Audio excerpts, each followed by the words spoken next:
राधे राधे।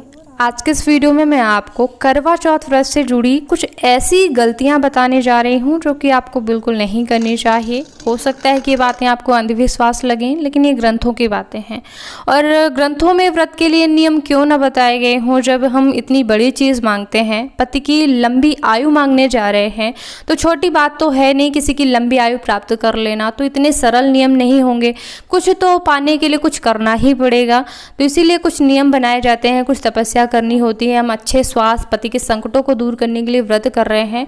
तो चलिए जानते हैं कौन सी ऐसी गलतियां हैं जो कि हमें नहीं करनी है। राधे राधे, हरे कृष्णा। मैं हूं आपके साथ प्रियंका तिवारी और स्वागत करती हूं आप सभी का आज के इस नए वीडियो में। आप सभी को करवा चौथ की बहुत बहुत शुभकामनाएं। हम सभी पूरे दिन इतनी ज़्यादा मेहनत करते हैं, भूखे प्यासे रहकर पति के लिए व्रत करते हैं और पूजा पाठ भी करते हैं, लेकिन अक्सर ही ये कुछ ऐसी गलतियां हमसे जाने अनजाने में हो जाती हैं जो कि हमसे बिल्कुल नहीं होनी चाहिए। पति की लंबी आयु के लिए अगर हम व्रत कर रहे हैं तो कुछ चीज़ें ऐसी हैं जो कि शास्त्र में बहुत ज़्यादा वर्जित बताई गई हैं, अशुभ बताई गई हैं, लेकिन फिर भी महिलाएं नहीं जानती। ऐसी कुछ गलतियां जो कि मैंने भी करी हैं जब जानकारी नहीं थी, लेकिन आज जानकारी हो गई है तो मुझे लगता है कि आप सभी को भी ज़रूर बताना चाहिए, क्योंकि ये गलतियां जो है अधिकतम महिलाएं 80% करती ही करती हैं। उनमें से पहली गलती क्या है कि हम सभी जो है, कई महिलाएं जो है पार्लर में जाकर के तैयार होती हैं। तो हम में से कई महिलाएं जो है उसी दिन, यानी जिस दिन हम व्रत करते हैं करवा चौथ के दिन ही बाल कटवाती हैं या फिर आईब्रोज वगैरह बनवाती हैं।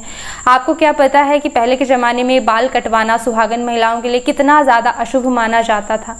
ठीक है, आज का अगर ज़माना है कि मॉडर्न ज़माना है, कटवाना चाहिए, कोई दिक्कत की बात नहीं, लेकिन जब हम व्रत कर रहे हैं जिस दिन पति की लंबी आयु के लिए, पहले के ज़माने में केवल विधवा औरतें ही बाल कटवाती थी और सुहागन महिलाओं के लिए बाल कटवाना बहुत ही ज़्यादा अशुभ माना जाता था, बिल्कुल उनके लिए वर्जित था बाल कटवाना। ठीक है, तो पहले के ज़माने में मान्यता कुछ और थी कि बाल कटवाने से जो है महिलाएं सुंदर नहीं दिखती हैं, कुछ ये भी मान्यता थी, और बाल कटवाने से या फिर पूरे मुंडन हो जाने से जो है महिलाओं की सुंदरता चली जाती है, इसलिए जो है विधवाओं का जो है मुंडन करवा दिया जाता था। तो कुछ मान्यता थी। आज की मान्यता बदल गई है कि बाल कटवाने से ही लोग सुंदर दिखते हैं। तो महिलाओं के लिए क्या है कि कहीं ना कहीं सौभाग्य भी प्रभावित होता है। महिलाओं की गई चीज़ों से जो है उनके पति के जीवन पर प्रभाव पड़ता है, उनका सौभाग्य जो है प्रभावित होता है। तो इसलिए महिलाओं को हर एक चीज़ का ध्यान ज़्यादा रखना होता है, क्योंकि पूरा परिवार उनसे जुड़ा होता है, वो गृहस्थी का आधार, वंश का आधार होती हैं।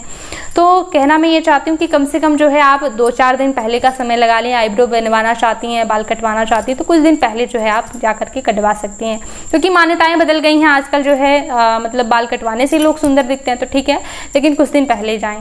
दूसरी गलती है जो कि सुनने में थोड़ा सा आपको बहुत ज़्यादा आश्चर्य लगेगा, वो ये है कि जो हम ये लिपस्टिक लगाते हैं, इससे जो है हमारा व्रत कहीं ना कहीं खंडित हो जाता है। कैसे? क्योंकि ये जो लिपस्टिक होती है इसमें कुछ ऐसे चीज़ें मिलाई जाती हैं, इसको सुरक्षित रखने के लिए, जैसे कि शराब, ऐसी चीज़ें कुछ मिलाई जाती हैं, जिसके कारण से जो है हमारा व्रत खंडित होता है। अब शराब तो पी नहीं जाएगी व्रत में, तो लगाया जाता है, लगाते थे, हम भी लगाते थे, लेकिन अब कुछ कम कर रहे हैं। हाँ, जैसे कि हम जब व्रत अपना खोल लेते हैं तो फोटो वगैरह खिंचवाने के लिए लगा सकते हैं, लेकिन अगर संभव हो सके, मैं ये नहीं कह रही हूँ कि पुरानी रूढ़ियों में मैं चल रही हूँ तो आप लिपस्टिक ना लगाएं। अगर संभव हो, आपको ऐसा लगे अगर, तो फिर आप जो है फोटो वगैरह खिंचवाने के लिए बाद में लगा लें। जब आप अपना व्रत खोल लें तब आप लिपस्टिक वगैरह यूज़ कर लें। ठीक है, क्योंकि इसमें कुछ ऐसे तत्व मिलाए जाते हैं, आप यूट्यूब में भी सर्च करके देख सकते हैं कि इनको सुरक्षित करने के लिए कुछ ऐसे तरल पदार्थ, चीज़ें मिलाई जाती हैं जिनसे ये सुरक्षित रहें। तो और हम ये ओठों पर लगाते हैं तो थोड़ा सा हमारे व्रत को तो कहीं ना कहीं प्रभावित करता ही है। जब हम इतना ज़्यादा कठिन व्रत कर रहे हैं कि भूखे रह रहे हैं, प्यासे रह रहे हैं, चक्कर आता है कई बार महिलाओं को, तो ये व्रत केवल दिखावा है। इन व्रतों को करने से हमारे पति के जीवन पर कोई प्रभाव नहीं पड़ता, बिल्कुल प्रभाव पड़ता है। जो लोग नहीं मानते उनके लिए बात अलग है। जब एक पत्नी सावित्री जो है अपने पति के प्राण वापस ला सकती हैं, तो आज के ज़माने में भी जो है, कलयुग में तो और भी बहुत ही कम हम पूजा पाठ करते हैं तो भी वो ज़्यादा फल हमें दिलाता है। ठीक है, कलयुग का ऐसा प्रभाव माना जाता है कि थोड़ा सा भी आप करेंगे तो ज़्यादा आपको फल मिलेगा। तो कुछ चीज़ें हमें ज़रूर ध्यान रखनी चाहिए। अगर हम थोड़ा सा मेहनत कर रहे हैं तो नियमों को भी अगर मान लें।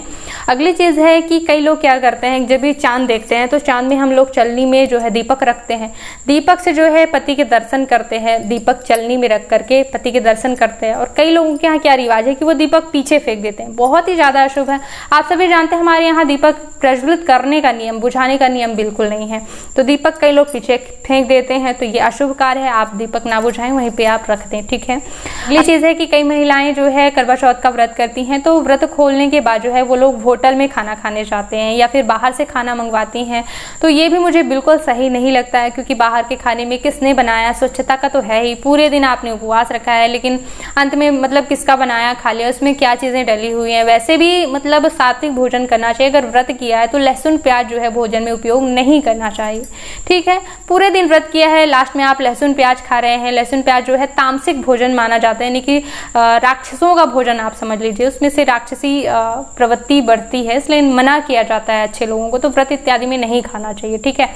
तो कोशिश करें कि अगर भोजन बना रहे हैं तो बिना लहसुन प्याज का बनाएं, ठीक है। एक दिन चल जाएगा, अच्छा आएगा भोजन, ऐसा नहीं है कि बिना लहसुन प्याज का स्वादिष्ट नहीं आता है। है कि मुझे जैसे कि कमेंट्स भी आते हैं कि करवा चौथ का व्रत जो है वो पति के लिए ही होता है, तो पति से इस दिन संबंध बनाए जा सकते हैं, क्यों नहीं बनाए जा सकते जब पति के लिए ही हम जो है व्रत कर रहे हैं। तो देखिए ऐसा बिल्कुल नहीं है, ये बहुत ही गलत नियम है। हर एक व्रत में ब्रह्मचर्य व्रत का पालन करना होता है, ठीक है। तो भले ही आप पति के लिए व्रत कर रहे हैं, ऐसा नहीं है, आपको पूर्ण ब्रह्मचर्य, यानी कि ब्रह्मचर्य में कई चीज़ें जो है सम्मिलित होती हैं। अश्लील चीज़ देखना नहीं चाहिए, सुनना नहीं चाहिए, स्पर्श नहीं करना चाहिए, मतलब 8 चीज़ें मिलाकर होती हैं ब्रह्मचर्य व्रत। तो इनमें से कोई चीज़ आप मोबाइल भी इस दिन ना देखें, क्योंकि स्लाइड करते समय जो है अश्लील चीज़ें आ जाती हैं, तो देखना भी नहीं चाहिए, ऐसे में व्रत का खंडन होता है। तो पति से संबंध जो है किसी भी व्रत में नहीं बनाए जाते, ना ही करवा चौथ में बनाया जाना चाहिए, ठीक है। लेकिन कुछ और छोटे नियम बताए गए हैं, जैसे कि व्रत के दिन जो है दिन में सोना नहीं चाहिए, दिन में सोना वर्जित होता है। तो कोशिश यही करें कि दिन में आप ना सोएं, चाहे तो आप भजन कीर्तन करें, पूरे दिन जो है आपको ओम गणेशाय नमः मंत्र का जप करते रहना चाहिए, चाहे आप कोई भी काम करते रहें। दूसरी चीज़ है कि किसी की निंदा नहीं करनी चाहिए, क्रोध नहीं करना चाहिए। तो आप एक काम करें कि इस दिन लोगों से फ़ोन में बातचीत कम करें, क्योंकि जब हम किसी से भी बातचीत करते हैं तो किसी न किसी की बुराई, किसी न किसी की निंदा हो ही जाती है जाने अनजाने में। तो बातचीत कम करेंगे तो निंदा की जो है संभावना कम रहेगी, और क्रोध भी ना करें। तो ये कुछ सामान्य सी चीज़ें मैंने बताई। अब मैं कुछ आपको पूजा से भी जुड़े नियम बता देती हूँ। कुछ पूजा में भी लोग गलतियाँ करते हैं, हालांकि आप अगर पूजा में गलतियाँ करते हैं, लास्ट में क्षमा याचना कर लेते हैं, तो भगवान आपकी गलतियों के लिए क्षमा करते हैं और पूजा विधियाँ स्वीकार करते हैं। फिर भी हमें ध्यान तो रखना ही चाहिए, है ना। अगर दिन भर व्रत कर रहे हैं, सामग्री तो एकत्रित करी है, तो सही ढंग से जो है समर्पित करना चाहिए भगवान को। हर एक चीज़ का क्रम होता है, क्योंकि देखिए महिलाएं जब हम लोग मेकअप करते हैं तो सबसे पहले जो है हम काजल लगा लें, लिपस्टिक लगा लें, इसके बाद जो है हमें कोई फाउंडेशन लगाए, कोई पाउडर लगाए, तो हमारा क्या होगा बताइए।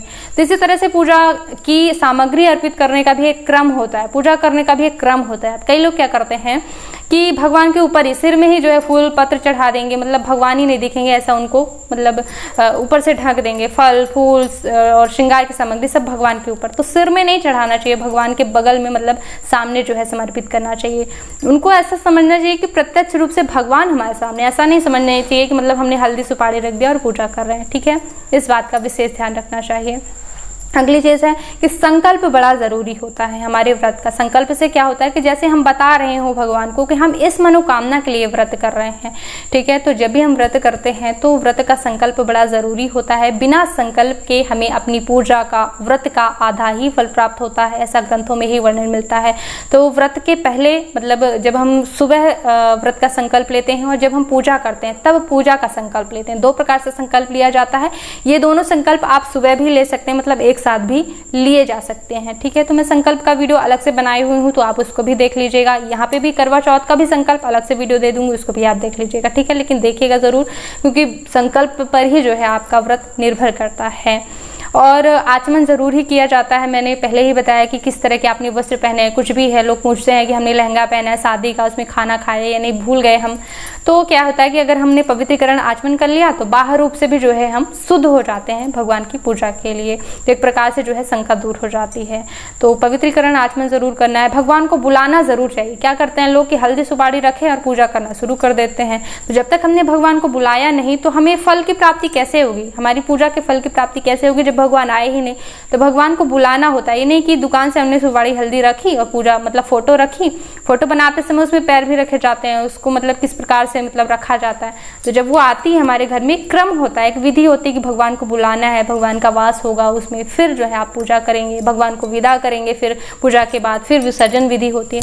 तो ऐसे ही कुछ नियमों को हमें ध्यान में ज़रूर रखना चाहिए। अगर हम पूरे दिन व्रत कर रहे हैं, मेहनत कर रहे हैं, मतलब सामग्री भी पूरी हम लाते हैं, खर्चा भी पूरा करते हैं, तो थोड़ा सा अगर क्रम से करेंगे, अच्छे से करेंगे तो भगवान भी प्रसन्न होंगे और हमारी भी मनोकामना निश्चित ही पूरी होगी। पूरे विश्वास के साथ आप व्रत करें। करवा चौथ व्रत से संबंधित मैंने कम से कम 15 से 20 वीडियो बनाए हुए हैं, तो एक बार मेरे चैनल पे जरूर आइएगा, क्योंकि मैं जैसे कि पंडितों के घर से ही हूँ तो पूरी पूजा विधि भी मतलब शास्त्रीय रीति के अनुसार ही करके दिखाती हूँ। जैसे पंडित लोग अगर आए तो वो कराएंगे, वैसे ही लगभग कराती हूँ। केवल मंत्रों का उच्चार नहीं करती हूँ, क्योंकि मंत्र अगर बोलूंगी तो अगर अशुद्ध आप लोग उच्चारण करेंगे तो फिर हानि होती है अशुद्ध उच्चारण से, तो इसलिए मंत्र नहीं बताती हूँ। साधारण तरीके से पूजा जैसे पंडित कराते हैं वैसे ही बताती हूँ। तो एक बार चैनल पे जरूर आइएगा और इस वीडियो को देखने के लिए बहुत बहुत धन्यवाद। ओम नमः शिवाय। आप सभी का व्रत सफल हो।